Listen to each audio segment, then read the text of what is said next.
So boys and girls, it's Monday the 15th of July, I'm your host Thomas Adams and this is the Game Zone News Recap. Our top story of the day is something I haven't heard enough about because this is huge bloody news. During an interview with Riot's eSports manager Nick Allen via GameSpot, we found out that the United States government now recognizes League of Legends professional players as athletes. This basically means that just like other athletes within the USA, League of Legends professionals will also gain the same benefits. For example, it is now easier and faster to get visas that allow professional players for League of Legends to stay within the USA and compete, and they no longer have to just do all this like jumping through hoops and all sorts of crazy stuff, risking deportation just because they have like, I don't know, say 4 different events and different times that just you can't really get like a nice basic visa for. So then, this news is absolutely huge because League of Legends is a big game and there's plenty of others, Dota 2, Counter-Strike, Call of Duty, you name it. The esports industry is a huge industry and it's just growing so fast and so much, and it's great that America has officially recognized League of Legends, the professional players, as actual athletes, and hopefully this will transition into other games and also be part of Europe, and it will just basically make everything a lot more easier and better. Up next, we finally got the gameplay trailer for Mad Max, and I must say I'm really surprised because this game, when it came out on E3, it was like, what the hell? Mad Max is going to get a game? Now then, the trailer feeds the hype machine while also showing us cars, people beating each other up, lots of desert of course, guns, explosions, and a little bit of walking around in the desert as well, because you've got to have that.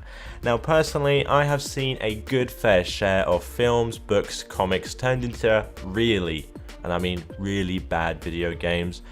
But the recent Batman series of games, as well as Injustice Gods Among Us, it's just my faith has been restored, and I cannot wait to get my hands, and actually I'd like to see more gameplay, some actual gameplay like a walkthrough with a developer, and then hopefully grab the game for myself because this game, I love Mad Max. The surprisingly popular and quite well made Injustice Gods Among Us has a brand new character that is almost ready for release. Now his name is of course Martian Manhunter, and he is the color green. Alongside this announcement, we've got a trailer that gives us a good showcase of his various abilities, as well as his finisher that seems to make him grow super huge and then go kapow and just slam people in between 2 giant rocks.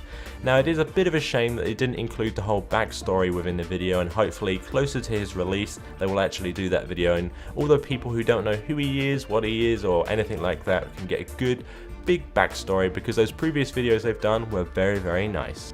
Our last story of the day involves the huge 25-minute long video that they call a trailer for the upcoming game known as Murdered Soul Suspect. Now this game is basically a supernatural thriller detective type game from which you play as a detective who must solve the hardest crime of all, cliche, just so cheesy, your own death. Now the video itself shows us basically some LA Noire type gameplay, but you're a ghost, so you can walk around freely, possess people, you can do some pretty crazy things. So imagine LA Noire, but you have the ability to just walk as you please. Now there is of course like some slight ghost world type stuff going on and all sorts of crazy things, and yeah, you can actually possess people and you can like look through their eyes. You can't make them move, but you can look through their eyes, listen through their ears, and also help them. Say they gave an example where a woman was being interviewed and she couldn't quite get her words together. Well, you possess her, go inside her brain and unscramble those words so she can give a good solid statement, which of course will help catch your killer. Now this game, it does look quite cool, and it does have my hopes because it is unique. Detective games have been on the rise a little bit. LA Noire did quite well, and this game, it is quite a cool idea, but as usual, only time will tell if people also think it's a cool looking game. Remember that you can check out the latest news on www.gamezone.com. I have been your host Thomas Adams, and this has been the News Recap.